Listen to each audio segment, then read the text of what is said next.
Mid-Michigan Now's Ron Hillier joins us live in the studio. And Ron, what are they saying to you tonight about it? Well, Stephanie, of course, tonight we are getting some different reactions. I spoke with Senate Minority Leader Jim Ananich of the Democrats and Republican Senator Ruth Johnson. While they both would like to see tax relief for Michigan families and workers, they have different ideas of how we might get there. And one of the big topics in Lansing is billions of dollars in federal aid offered to the state.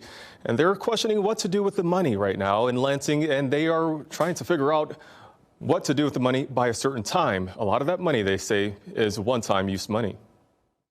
And I think the governor laying out all the things we worked together on last year, Democrats and Republicans, and successes we had, and the vision of so many things that she laid out that have been ideas Republicans have championed and Democrats. She can come on TV and ask everyone to forget about her lack of leadership over the last 3 years, but she can promise all kinds of shiny things with all the federal money that the state's getting. But let me tell you, it's the exact same federal money that's causing the inflation. She's talking about how she's going to give us all this money. Where is it going to come from? It just doesn't show up.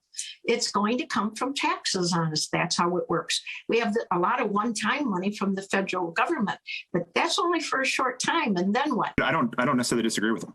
I think because this is one-time money, we should use it for investments to pay down debt, to make strategic investments in our infrastructure, to do things for families, to take some burdens off of some of the costs that people have to deal with.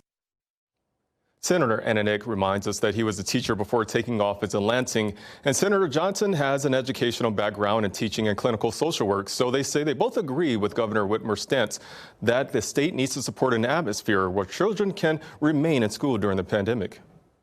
I have a lot of respect for the teachers right now, and parapros and principals that are teaching during a pandemic. But I can tell you, it's better for everyone if they're back in the classroom. I think it's taken such a toll on our students. We need to get our kids back in the classrooms. Every child needs to get a good education, and the place they get it is the classroom. We have more reaction to Governor Whitmer's State of the State address. You can find that information, the articles and interviews online at midmichigannow.com. Stephanie?